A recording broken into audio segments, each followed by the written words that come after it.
CIET NCERT द्वारा प्रस्तुत है कार्यक्रम इंसुलिन की कहानी। दोस्तों, इंसुलिन की कहानी के दूसरे एपिसोड में आपका स्वागत है।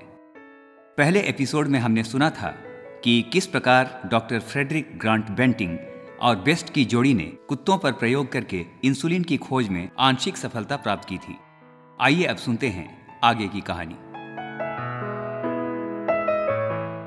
बेंटिंग और बेस्ट की ये जोड़ी अपने शोध प्रयासों से खुश थी, पर उनके मन में ये मलाल भी था कि थोड़ा सा अर्क पाने के लिए उन्हें कई स्वस्थ कुत्तों को मारना पड़ा था। वो ये सोचा करते थे कि कैसे कम से कम कुत्तों के बलिदान से ज्यादा जीवन रक्षक अग्नाशय का अर्क कैसे उपयुक्त मात्रा में उत्पन्न कर सकें। अधिक से अधिक जांचने परखने के लिए उन्हें ज्यादा अग्नाशय अवयवों की जरूरत होने लगी थी, जितने की कुत्तों से हासिल नहीं हो सकती थी। इसीलिए उपलब्ध मवेशियों और अजन्मे बछड़ों के अग्नाशयों का इस्तेमाल करना शुरू कर दिया।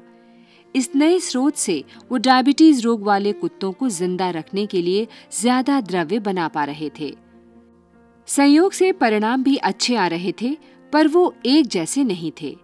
कभी ये अर्क सफल रहता था तो कभी असफल। शोध के नतीजे इतने मिले जुले होने लगे कि उन्हें लगा कि खोज को दूसरी दिशा दी जाए। उनकी तलाश उन्हें स्थानीय बूचड़ खानों में ले गई, जहां मांस को डिब्बों में बंद करने का काम होता था। कई मुश्किल प्रयासों के बाद इन जानवरों के अग्नाशयों से इंसुलिन प्राप्त करने की विधि उनके हाथ लगी। 9 अगस्त सन 1921 को बेंटिंग और बेस्ट ने जब प्रयोग के नतीजों को मैकलियोड के सामने रखा तो वो इससे बहुत प्रभावित हुए, पर वो चाहते थे कि और प्रयोग किए जाएं ताकि ये साबित किया जा सके कि अग्नाशय का सार वास्तव में असरदार है।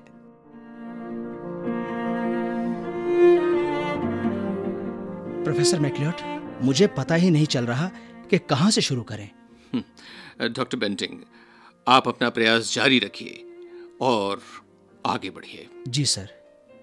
सर, जिस अर्क का हमने इंजेक्शन दिया है उससे डायबिटीज वाले कुत्ते की हालत में बेहतरी तो हुई है। उसके रक्त और पेशाब में शक्कर की मात्रा में कमी भी आई है। Very good. पर प्रोफेसर साहब, एक समस्या है। कौन सी समस्या? हमें इंसुलिन के रासायनिक गुणों का पता लगाना चाहिए।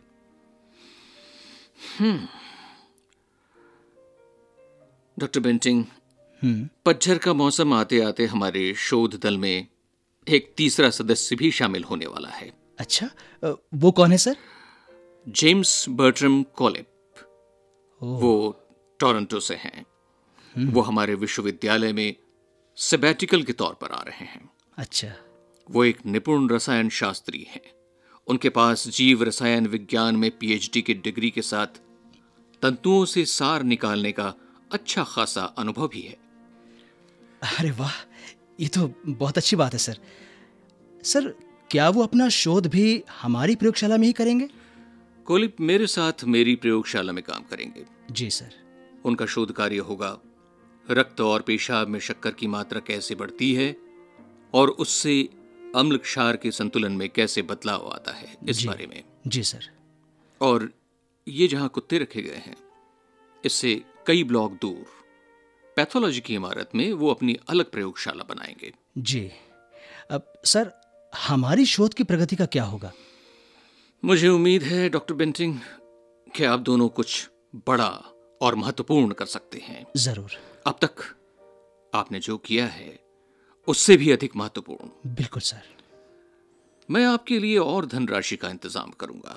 धन्यवाद। आप दोनों जल्दी ही सभी सुविधाओं से सजी बेहतर प्रयोगशाला में अपना शोध कार्य करने के लिए जा सकेंगे। आपका बहुत बहुत शुक्रिया sir. Thank you sir. Thank you very much. Thank you doctor Banting. Banting और बेस्ट की शोध के परिणाम journal of laboratory and clinical medicine के सन 1921 के नवंबर अंक में छपी। इसका शीर्षक था the internal secretion of the pancreas. एक बार फिर भाग्य उन पर मेहरबान हुआ। अब काम तेजी से होने लगा। सवाल यह था कि मानव प्रयोग के लिए पहले कौन सी प्रयोगशाला सफल होगी। जेबी कॉलिब अल्कोहल का इस्तेमाल कर निथारने वाली विधि से इंसुलिन विशुद्ध करने में लगे हुए थे। और फिर एक रात की बात है,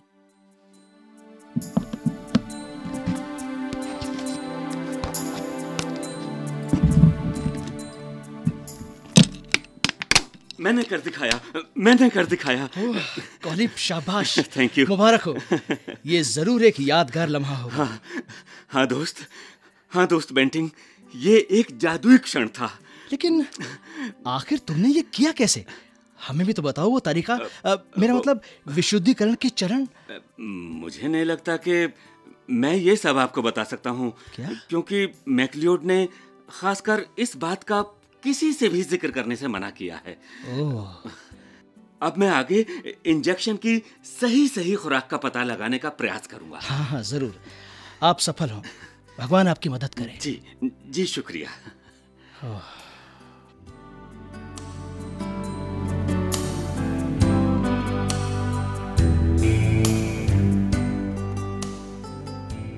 बेंटिंग और बेस्ट की टीम अब मनुष्य पर अपना प्रयोग दोहराना चाहते थे, पर ये करें तो किस पर? अचानक दिसंबर के तीसरे सप्ताह उन्हें ये पता चला कि पाचन ग्रंथि का अर्क का कोई नमूना असर नहीं दिखा रहा था। इसी दौरान उन्होंने अर्क के इंजेक्शन को अपने पर आजमाने का इरादा किया। इंजेक्शन के बाद उन्हें कमजोरी और सिर में चक्कर महसूस जरूर हुए, पर कोई खास नुकसान नहीं हुआ। सन 1921 के क्रिसमस से 5 दिन पहले फ्रेडरिक बेंटिंग के यहां एक मेहमान आया।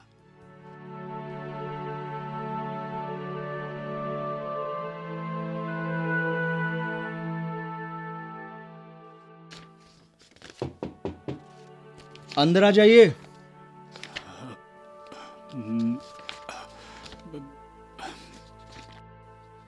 फ्रेडरिक बेंटिंग के उम्र के तकरीबन बराबर एक लंबे कद का शख्स जिसका नाम जोसेफ गिलक्रिस्ट था, अंदर आया।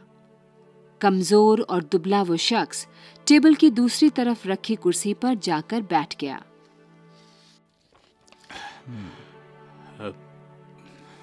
बेंटिंग। हाँ?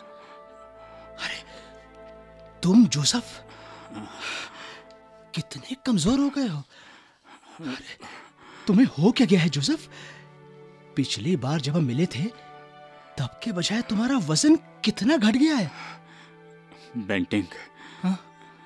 मुझे डायबिटीज हो गया है। शक्कर की वजह से मैं मर रहा हूं। और अब तो ये स्थिति है कि शक्कर मेरे लिए जहर बन चुकी है। हाँ। जोसेफ, हिम्मत मत हारो, सब ठीक हो जाएगा, सब ठीक हो जाएगा।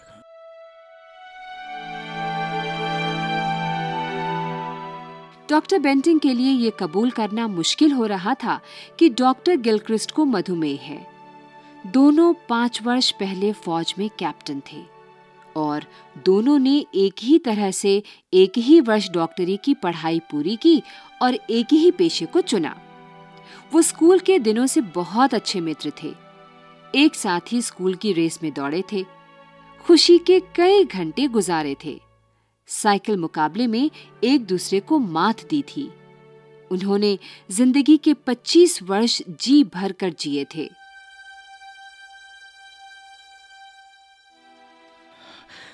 जोसेफ,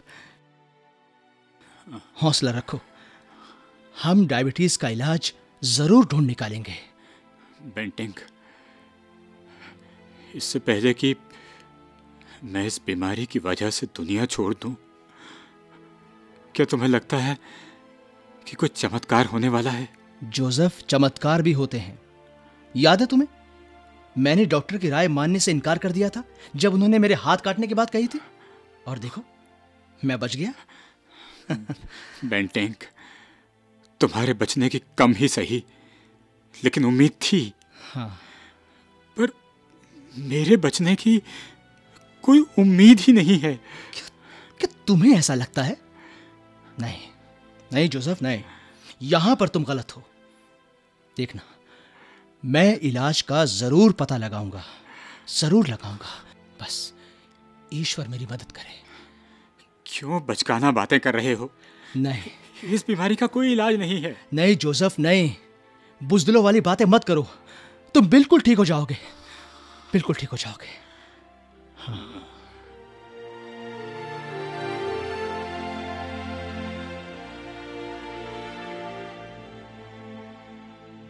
11 जनवरी सन 1922 को डायबिटीज के एक मानव मरीज पर इस हार्मोन को आजमाने का पहला मौका सामने तब आया जब लियोनार्ड थॉम्सन नामक के 14 वर्ष का एक लड़का पहला ऐसा डायबिटीज का मरीज जिसे इंसुलिन के इंजेक्शन के लिए चुना गया।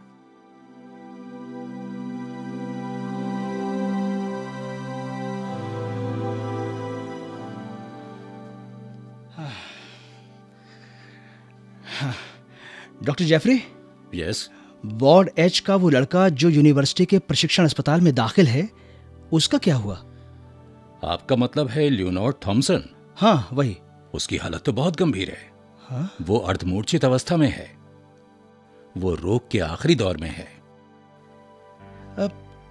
डॉक्टर जेफरी, क्या एंटी डायबिटिक का अर्क हम उस पर आजमाएं? जरूर। तो ठीक है, आइए मेरे साथ।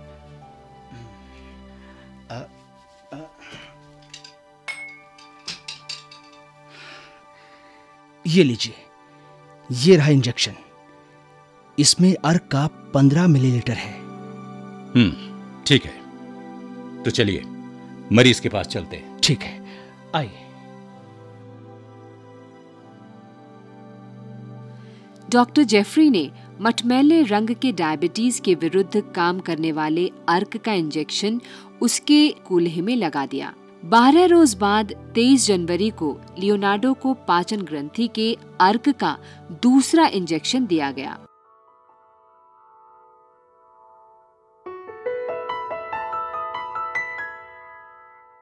Doctor Banting. अरे डॉक्टर जेफरी, आइए ना।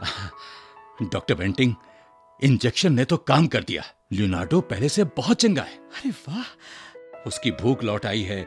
वो देखने में भी अब तंदुरुस्त नजर आ रहा है। वो बताता है कि वो पहले से अब बहुत बेहतर और मजबूत महसूस कर रहा है। अब ये देखिए। हाँ। ये रिपोर्ट लाइए। ये लीजिए। अरे वाह, उसके रक्त में शक्कर की मात्रा अब सामान्य है। पेशाब में भी अब करीब करीब गायब है। जी। कीटोन भी गायब हो गए हैं। अरे वाह, ये तो सचमुच बड़ी अच्छी खबर है। जी सर।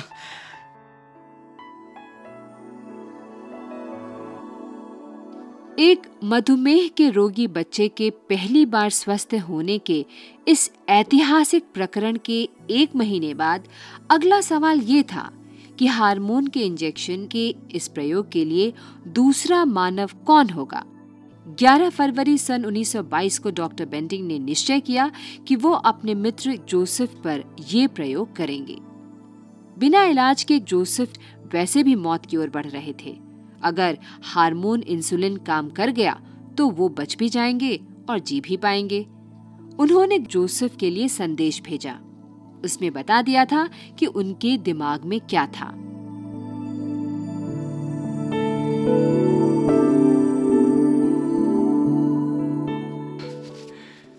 Doctor Banting. हाँ जोसेफ। आगे बढ़ो और इंसुलिन का इंजेक्शन लगा दो। ये बीमारी मुझे धीरे धीरे मार रही है। इससे ज्यादा और क्या बुरा हो सकता है। अगर इंसुलिन काम कर जाता है तो हम जश्न मना सकेंगे,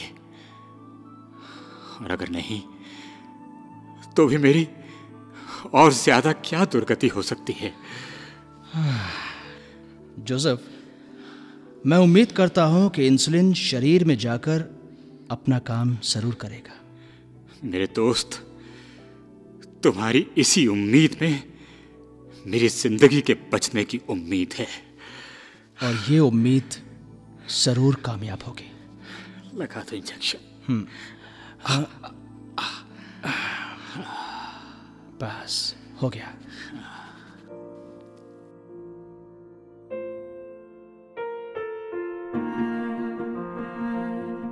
मानव हृदय में कुछ न कुछ आशा हमेशा बनी रहती है और यही हालत थी फ्रेडरिक जोसेफ और चार्ल्स की।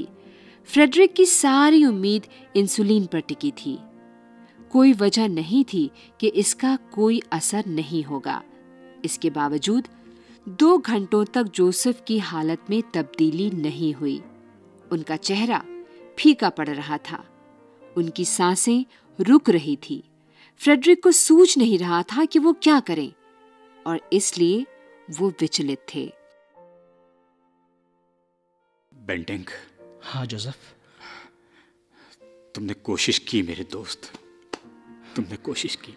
शुक्रिया। जो भी मुमकिन था तुमने किया और इन सब के लिए मैं तुम्हें धन्यवाद कहना चाहता हूं। अरे इसमें धन्यवाद कैसा? तुम देखना जोसेफ, दवा जरूर असर करेगी। हाँ, हो सकता है कि मानव शरीर में कुत्ते के मुकाबले दवा को असर करने में कुछ ज्यादा समय लगे, लेकिन दवा अपना असर जरूर दिखाएगी। कोई बात नहीं दोस्त, बस तुम यहीं रुके रहो, बेस्ट आता ही होगा। Doctor Banting. अरे आओ बेस्ट। मैंने लेबोरेटरी में जाकर पेशाब का टेस्ट किया है। अच्छा, तो पेशाब के टेस्ट में क्या नतीजा आया है? डॉक्टर बेंटिंग, इसमें शक्कर की कोई मात्रा नहीं आई है। अरे वाह, ये तो सचमुच बड़ी अच्छी खबर है। जी, मैं उम्मीद करता हूं कि इंजेक्शन से आखिर में जोसेफ की स्थिति में सुधार होगा। जरूर होगा। मैंने अपने लोगों को बताया है कि मैं आज ओंटारियो में पहुंच रहा हूं, पर मैं तुम्हारे संपर्क में जरूर रहूंगा। जी, अपना ख्याल रखना।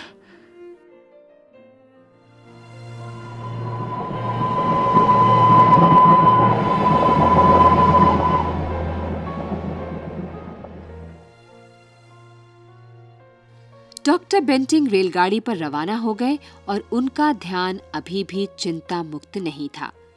उन्होंने अपने को इतनी दयनीय अवस्था में इससे पहले कभी नहीं पाया था। उन्हें पूरा यकीन था कि इंसुलिन से जोसेफ अपनी समस्या से निजात पा लेगा। जब वो घर पहुंचे तो उन्हें बताया गया कि जोसेफ उनसे टेलीफोन से संपर्क करने का प्रयास कर रहा था। वो जोसेफ को टेलीफोन करने ही वाले थे कि टेलीफोन की घंटी बजी।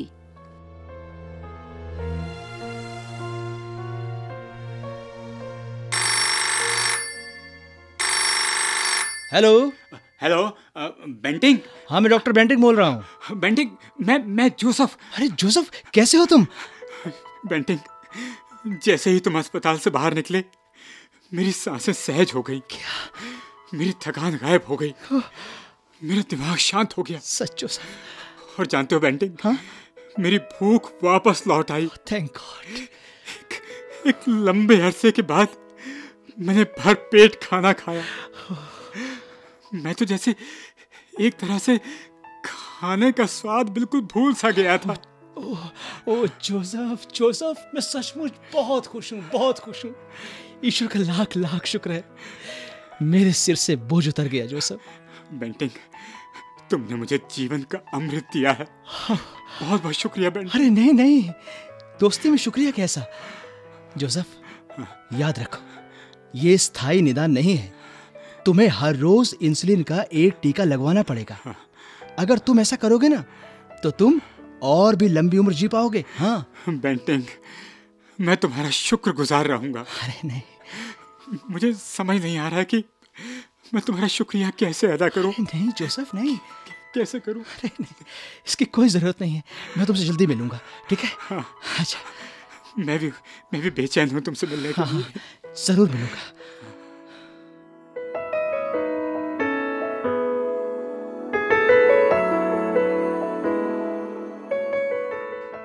और उस दिन के बाद इंसुलिन की हर नई खोज किसी दूसरे मरीज पर आजमाने से पहले जोसेफ पर टेस्ट की गई। इंसुलिन के अनेक प्रयोगों के दौरान अपनी नसों से रक्त के जो नमूने वो आजमाने के लिए देते थे और उनकी प्रतिक्रिया का सच्चा और सटीक ब्यौरा जो उन्होंने दिया है, उससे चिकित्सा विज्ञान में एक नया अध्याय लिखा गया है।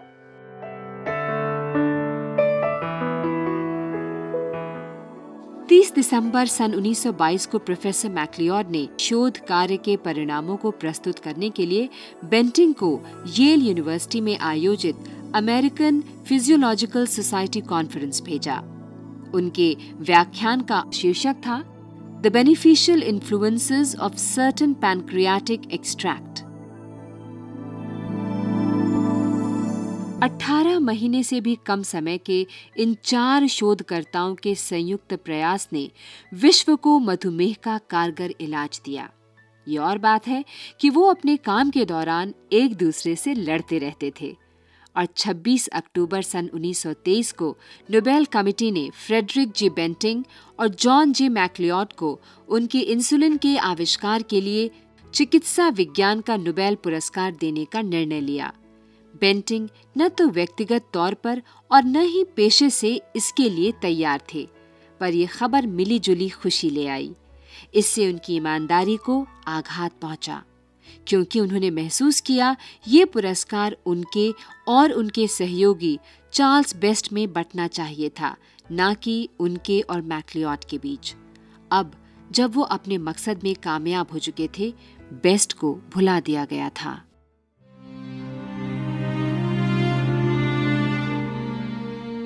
सर, मैं इस बड़े अन्याय के विरोध में नोबेल पुरस्कार लेने से इनकार कर दूंगा। डॉक्टर बेंटिंग, मैं टोरंटो विश्वविद्यालय के डीन की हैसियत से ही नहीं, बल्कि एक कनाडा निवासी की हैसियत से ये कहना चाहूंगा कि नोबेल पुरस्कार जीतना हमारे लिए एक गौरव की बात है। जानता हूं सर, जानता हूं, लेकिन ये बेस्ट ही थे जो गर्मियों के मौसम में छोटी सी प्रयोगशाला में पसीने में तर लगे रहते थे मेरे साथ, ना कि मैक्लियोड। ये बेस्ट ही थे जो बुनसन बर्नर के लॉ पर बनाए थोड़े से भोजन को मेरे साथ बांट कर खाते थे। और ये बेस्ट ही थे सर जो मेरे साथ रातों को कुत्तों की तलाश में लगे रहते थे, शहरों की गलियों में उन लोगों को ढूंढते रहते थे जो कुत्ते बेचने को तैयार होते थे। डॉक्टर बेंटिंग, आप हमारे राष्ट्रीय नायक हैं। आपका कीर्तिमान कनाडा के दूसरे नौजवानों को विज्ञान शोध में जाने के लिए प्रेरित करेगा। सर, मैं आशा करता हूं कि मैं कभी भी इतना खुदगर्ज, इतना स्वार्थी ना बन जाऊं कि मैं ये भूल जाऊं कि मैं सबसे पहले एक डॉक्टर हूं। मैं रोगियों का इलाज करना चाहता हूं सर, सिर्फ उन्हें आराम पहुंचाने तक अपने को सीमित नहीं रखना चाहता।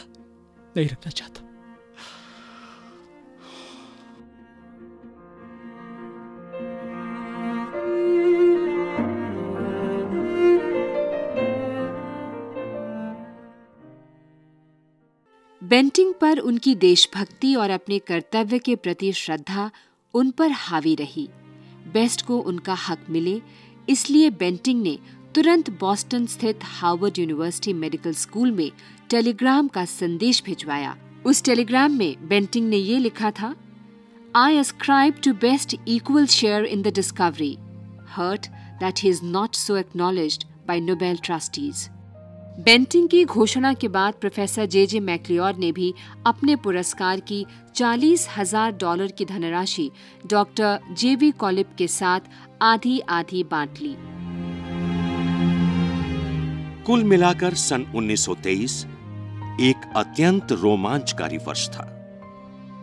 कृतज्ञ कनाडा राष्ट्र की संसद ने बेंटिंग को $7,500 की सालाना आजीवन पेंशन देने की घोषणा की।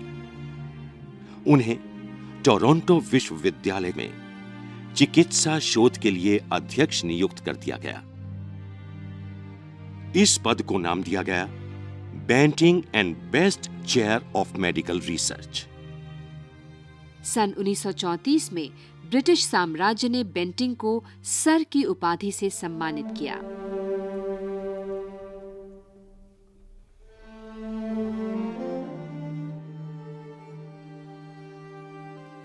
जब दूसरा विश्व युद्ध छिड़ा तो बेंटिंग ब्रिटिश और उत्तरी अमेरिका की डॉक्टरी सेवाओं के लिए संपर्क अधिकारी के रूप में कार्य कर रहे थे। वो उड़ान से संबंधित विमान चालकों के व्याप्त खतरनाक समस्या ब्लैकआउट का समाधान ढूंढना चाहते थे। ऐसी ही एक उड़ान T-9449 में अटलांटिक में सन 1941 को वो दुर्घटना का शिकार हो गए। उनकी उम्र केवल 50 वर्ष थी।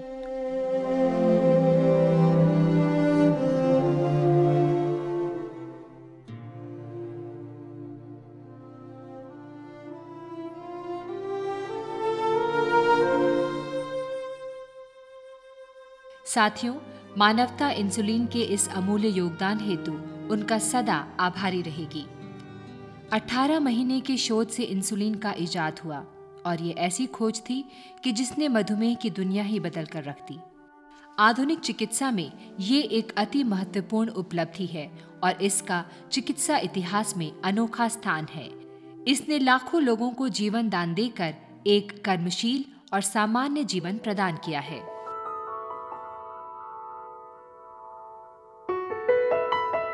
इंसुलिन की कहानी एपिसोड 2। अभी आप सुन रहे थे ये कार्यक्रम।